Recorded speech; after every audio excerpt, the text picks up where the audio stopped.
Once upon a time, there were 5 engineers who set out on a quest to use the engineering design cycle. Today, we are going to take the time to tell you the story. We are going to look at how they identified their problem, constraints, assembled into the group known as 23, went on a quest for a solution, constructed the solution, and verified it worked. The problem stated by North Carolina State University was that there is a need for a concrete canoe. The stipulations on the canoe were the following. It had to fit within a 18 by 6 by 6 inch box. It had to be within the confines of a $40 budget, and no aggregate or reinforcements can show in the final design.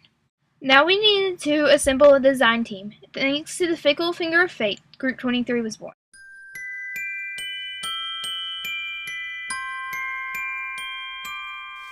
I don't want a lot for Christmas. There is just one thing I need. I don't care about the presents. So our next step in the design cycle was to hit the virtual drawing board and search for a solution. We found a design we liked and fulfilled the requirements. So then we set out to construct the canoe. We started by building a layered mold out of styrofoam.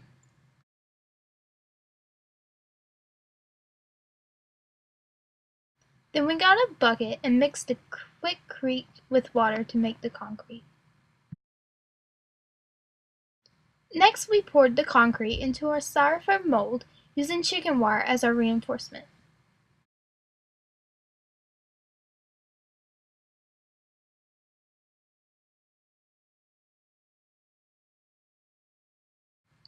After letting the concrete set for a while, we removed the canoe from the mold and grinded out the rough edges.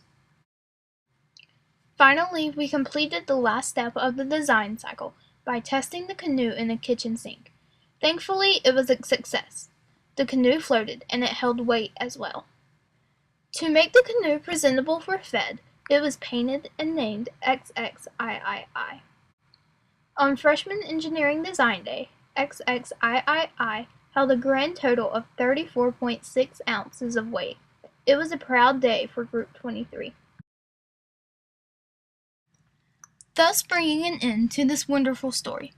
Now that we've taken you through our adventure of the engineering design cycle, we hope that you'll continue the tradition and start to solve your problems with the steps we've presented before you today.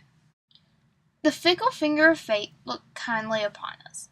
As a team, we worked exceptionally well together. We all stayed on top of what we were supposed to do, and so we did not really run into any major problems. To start with, though, we struggled a little with the design of the canoe. We struggled getting the image in our head out on paper. Thankfully, after doing a little research on buoyancy, we pulled together the gathered information and were able to get our thoughts together. We learned that our canoe needed to displace the maximum amount of water while weighing as little as possible in order for it to float. Using this knowledge, we began our initial design. After testing this initial design, the canoe floated and therefore deemed a success. Not only did it float, but it also held a decent amount of weight. We then decided as a team that this design and prototype was good enough, and chose not to repeat the design cycle to produce a second design.